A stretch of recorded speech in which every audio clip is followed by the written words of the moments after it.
Assalamualaikum warahmatullahi wabarakatuh. Nama saya Ima Rahima Delianti dari kelompok 5 absen 11. Perkenalkan, nama saya Kesha Syahira dari absen 12.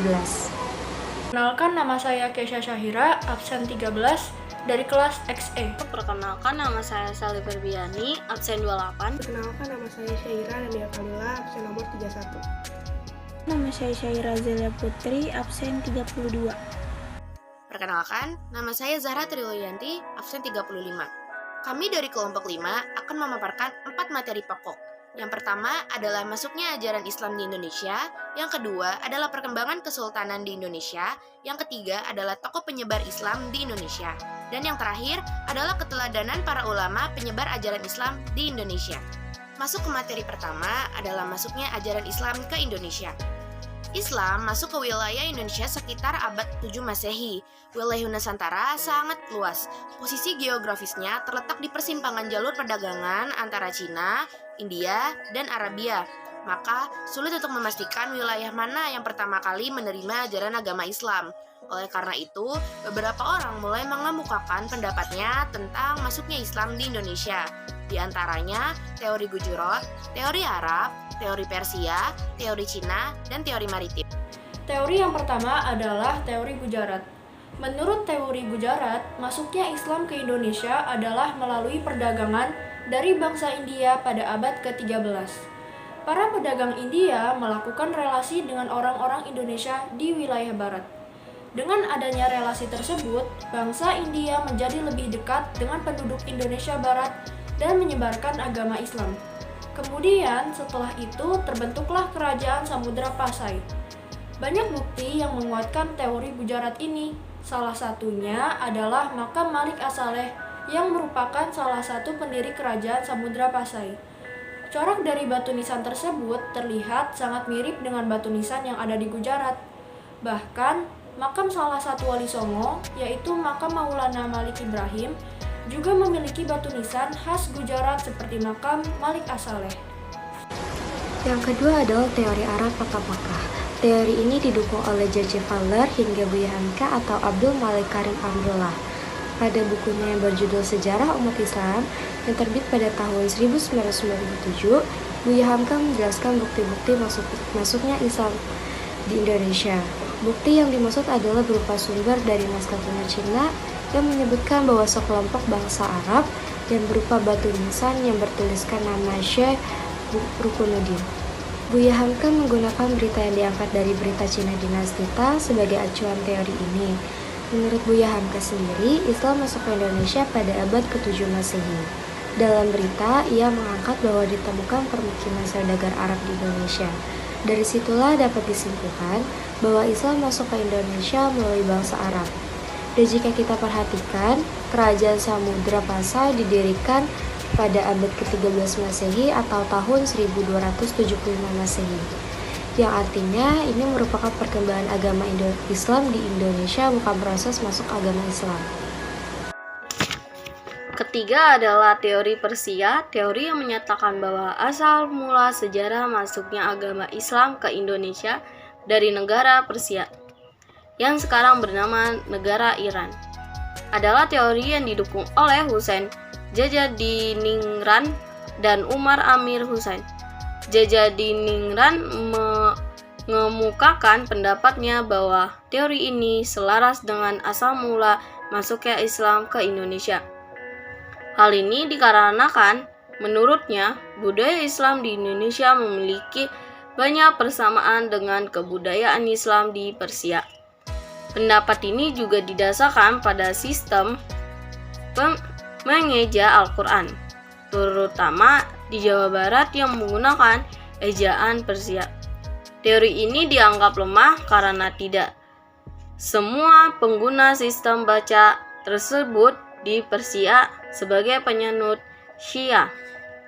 Pada saat itu, ibu kota kekhalifahan Bani Abbasiyah, mayoritas kekhalifahnya merupakan penyanut Ahlussunnah wal Jamaah.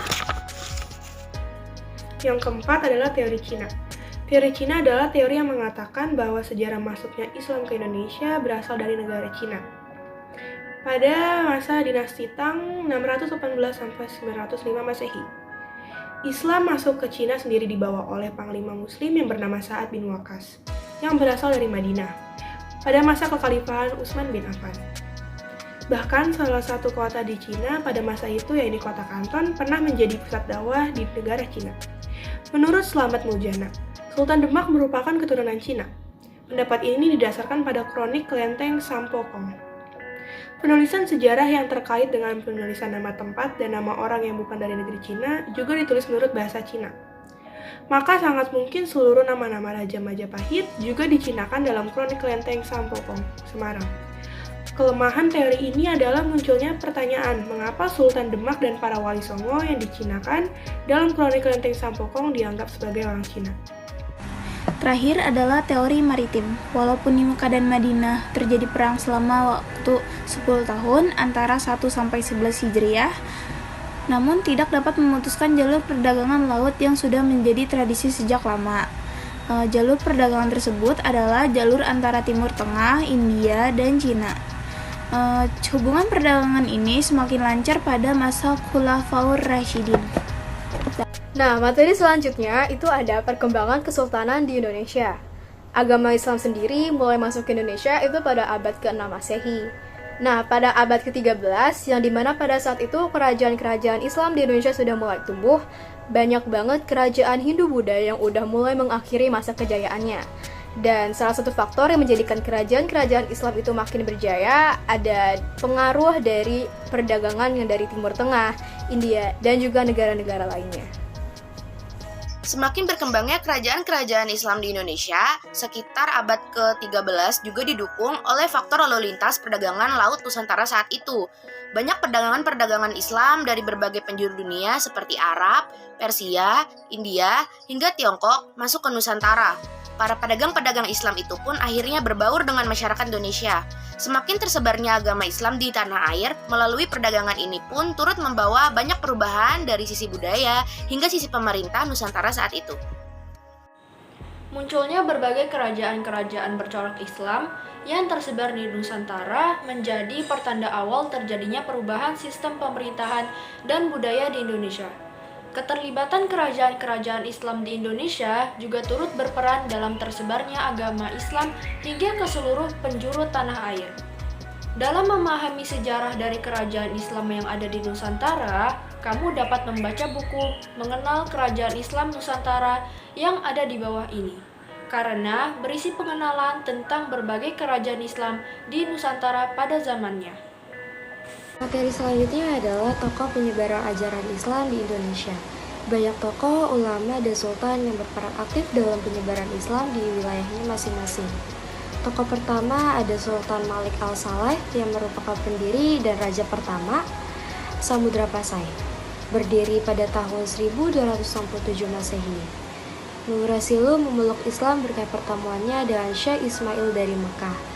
Setelah masuk Islam, Murasilu bergelar Sultan Malik Al-Saleh dan berkuasa selama 29 tahun. Kesultanan Samudra Pasai merupakan gabungan dari Kerajaan Turlak dan Kerajaan Pase.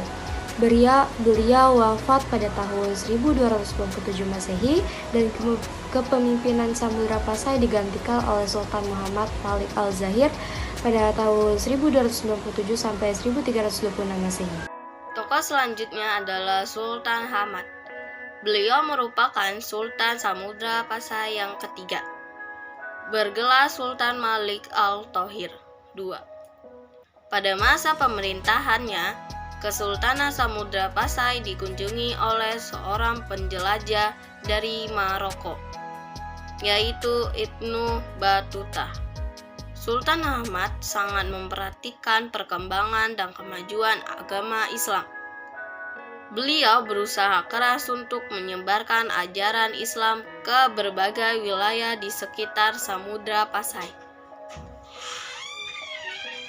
Tokoh selanjutnya adalah Sultan Alauddin Riyad Shah. Beliau merupakan Sultan Aceh ketiga yang terkenal sebagai peletak dasar-dasar kejayaan Kesultanan Aceh. Hubungan baik dengan Kesultanan Turki Utsmani dan kerajaan-kerajaan Islam lainnya menjadikan pemerintahannya semakin kuat.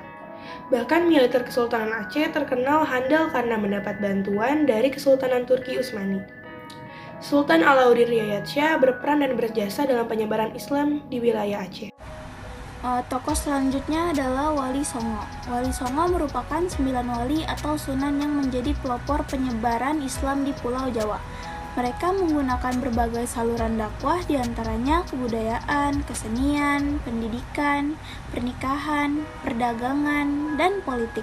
Penyebaran Islam di seluruh wilayah Nusantara dipengaruhi oleh jalur perdagangan dari berbagai negara, seperti Persia, India, dan Arab. Proses dakwah Islam melalui pesantren yang digagas oleh Wali Songo yang sangat efektif untuk menyebarkan Islam ke pelosok pedesaan. Nah, tokoh selanjutnya itu ada Sultan Alauddin. Sultan Alauddin atau nama aslinya adalah I Mangarangi Daengon Rabia. Ia dinobatkan sebagai Raja Goa pada usia 7 tahun. Beliau juga merupakan Raja Goa pertama yang masuk Islam bersamaan dengan Raja Talo. Penyebaran agama Islam pada masa pemerintahan Sultan Alauddin mencapai daerah Buton dan Dompu yang ada di Sumbawa, termasuk berhasil mengislamkan kerajaan Sopeng, Wajo, dan Bone. Penyebaran agama Islam di Goa juga atas perjuangan dakwah dari Datu Ri Badang atau Abdul Makmur Khotib Tunggal, yaitu seorang ulama di Minangkabau. Masuk ke tokoh selanjutnya adalah Datuk Tunggang Parangan. Datuk Tunggang Parangan atau Habib Hashim bin Musyayak bin Abdullah bin Yahya merupakan seorang ulama Minangkabau yang berdakwah di Kutai Kartanegara. Berkat dakwah Datuk Tunggang Parangan, akhirnya Raja Haji Mahkota memeluk Islam dan diikuti oleh keluarga kerajaan serta rakyat Kutai Kartanegara. Datuk Tunggang Parangan berdakwah di Kutai hingga akhir hayatnya. Setelah wafat, beliau dimakamkan di Kutai Lama, Kecamatan Anggana, Kabupaten Kutai Kartanegara, Kalimantan Timur. Tokoh selanjutnya adalah Sultan Zainal Abidin. Beliau memerintah Kesultanan Ternate pada kurun waktu 1486 sampai 1500 Masehi. Salah satu peran terpenting Sultan Zainal Abidin adalah penyebaran agama Islam dengan mendirikan pesantren-pesantren dari pengajar-pengajar yang didatangkan langsung dari Jawa. Beliau juga mendirikan Jolebe atau Bobato Akhirat yang bertugas membantu Sultan dalam mengawasi pelaksanaan syariat Islam di Kesultanan Ternate. Akhirnya, gerakan Islamisasi yang dilakukan oleh Sultan Zainal Abidin diikuti dan ditiru oleh raja-raja lain di Maluku. Masuk ke materi yang keempat adalah keteladanan para ulama penyebar agama Islam di Indonesia. Banyak tokoh, ulama, dan sultan yang perkembangan Islam di Indonesia tidak lepas dari jasa tokoh-tokoh yang menyebarkan hingga agama Islam dapat diterima hampir di seluruh wilayah Indonesia. Pada awalnya, tokoh-tokoh yang menyebarkan agama Islam di Indonesia adalah para pedagang yang berasal dari Jazirah Arab. Yang pertama, ada hidup sederhana. Para ulama penyebar agama Islam di Indonesia hidup sederhana sekali walaupun harta mereka itu melimpah banyak. Mereka menyedekahkan semua harta dengan terlebih dahulu mengambil secukupnya untuk kebutuhan pokok. Allah Subhanahu wa Ta'ala memerintahkan orang-orang beriman agar menyedekahkan hartanya sebagaimana tercantum dalam Quran Surat Al-Baqarah ayat 267 yang artinya, wahai orang-orang yang beriman, infakkanlah sebagian dari hasil usahamu yang baik-baik dan sebagian dari apa yang kami keluarkan dari bumi untukmu. Janganlah kamu memilih yang buruk untuk kamu keluarkan, padahal kamu sendiri tidak mau mengambilnya, melainkan dengan membincingkan mata atau enggan terhadapnya. Dan ketahuilah bahwa Allah Maha Kaya, Maha Terpuji. Yang kedua adalah gigi dalam berjuang. Untuk meraih keberhasilan dalam menyebarkan Islam di Indonesia diperlukan kegigihan dan tekad kuat. Ulama penyebar Islam di Indonesia telah menunjukkan sikap bersemangat pantang menyerah, gigih dalam memperjuangkan ajaran Islam. Tak dapat dipungkiri, untuk meraih suatu cita-cita dibutuhkan pengorbanan dan perjuangan yang panjang. Hambatan dan tantangan bukan untuk ditakuti, tapi diselesaikan dengan cara yang tepat. Allah Subhanahu wa Ta'ala tidak akan mengubah nasib suatu kaum kecuali mereka sendiri yang ingin mengubahnya. Hal ini sesuai dengan firman Allah Subhanahu wa Ta'ala dalam Quran Surat Ar-Ra'd ayat 11, yang artinya, baginya ada malaikat-malaikat yang selalu menjaganya bergiliran dari depan dan belakangnya. Mereka menjaga atas perintah Allah. Sesungguhnya Allah tidak akan mengubah keadaan suatu kaum sebelum mereka mengubah keadaan diri mereka sendiri. Dan apabila Allah menghendaki keburukan terhadap suatu kaum, maka tak ada yang dapat menolaknya dan tidak ada yang pelindung bagi mereka selain Dia. Ketiga adalah menguasai ilmu agama secara luas dan mendalam. Para ulama melakukan penyesuaian ajaran Islam dengan tradisi lokal tersebut tanpa menghilangkan adat yang sudah berlaku di masyarakat. Hal ini hanya bisa dilakukan oleh ulama dengan penguasaan ilmu agama yang dimumpuni, luas, dan mendalam. Semua itu diperoleh karena ketekunan belajar ilmu agama kepada ahlinya. Hal ini penting untuk ditiru seseorang yang ingin belajar ilmu agama. Harus ada di antara kaum muslimin yang menekuni ilmu agama. Hal ini sesuai dengan firman Allah Subhanahu wa taala dalam Quran surat At-Taubah ayat 122 yang artinya, dan tidak sepatutlah orang-orang mukmin itu semuanya pergi ke medan perang. Mengapa sebagian dari setiap golongan di antara mereka tidak pergi untuk memperdalam pengetahuan agama mereka dan memberi peringatan kepada kaumnya apabila mereka telah kembali, agar mereka dapat menjaga dirinya. Berkarya. Pada mula sangat produktif dalam berkarya, baik lewat ilmu pengetahuan dan amal soleh.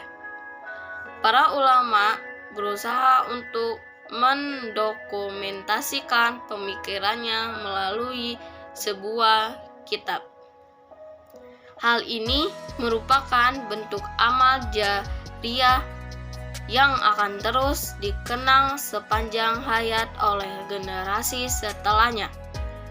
Nilai manfaat dari karya tersebut dapat diperoleh dengan cara membaca dan mempelajarinya, sehingga menambah wawasan dan khazanah keislaman.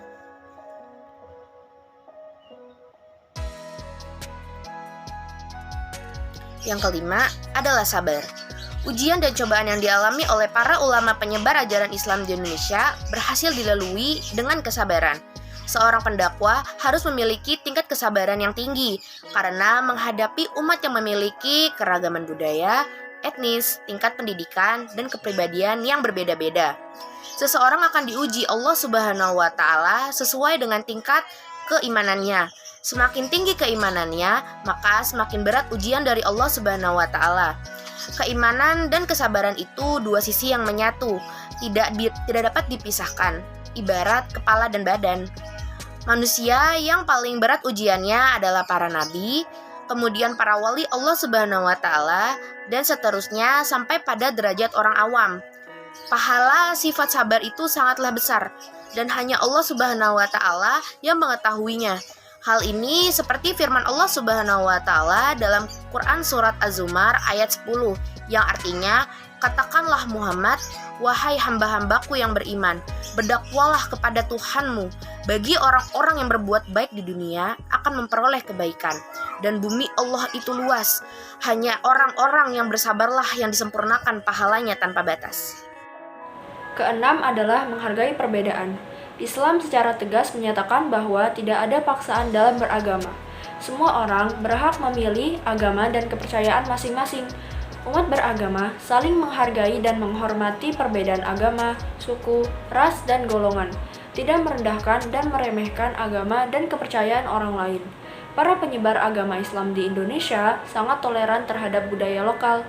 Masyarakat pribumi yang memeluk agama Islam tetap diperbolehkan melakukan tradisi-tradisi lokal yang sudah diselaraskan dengan agama Islam. Jadi, tidak ada ditemukan benturan antara ajaran Islam dengan budaya lokal. Justru sebaliknya, antara ajaran Islam dengan budaya lokal mampu berjalan beriringan. Sifat saling menghargai perbedaan dapat saling mengimbang antar umat beragama, ras, suku, dan golongan. Allah Subhanahu wa taala memerintahkan umatnya untuk saling mengenal, sebagaimana firman-Nya dalam Quran surat Al-Hujurat ayat 13 yang artinya, "Wahai manusia, sungguh kami telah menciptakan kamu dari seorang laki-laki dan seorang perempuan. Kemudian kami jadikan kamu berbangsa-bangsa dan bersuku-suku agar kamu saling mengenal. Sesungguhnya yang paling mulia di antara kamu di sisi Allah adalah orang yang paling bertakwa. Sungguh Allah Maha Mengetahui lagi Maha Teliti." Dan yang terakhir adalah berdakwah secara damai. Islam merupakan agama yang mengajarkan kedamaian, kasih sayang, dan toleransi. Dakwah Islam secara dilakukan dengan damai, bukan dengan kekerasan atau pemaksaan kehendak. Para ulama penyebar Islam di Indonesia menyampaikan ajaran Islam dan penuh hikmah dan bijaksana. Hal ini sesuai dengan Quran Surat An-Nahl ayat 125 yang artinya, serulah manusia kepada jalan Tuhanmu dengan hikmah dan pengajaran yang baik, dan berdebatlah dengan mereka dengan cara yang baik. Sesungguhnya Tuhanmu, dialah yang lebih mengetahui siapa yang sesat dari jalan-jalannya, dan dialah yang lebih mengetahui siapa yang mendapat petunjuk. Sekian presentasi dari kelompok kami, kurang lebihnya mohon maaf. Wassalamualaikum warahmatullahi wabarakatuh.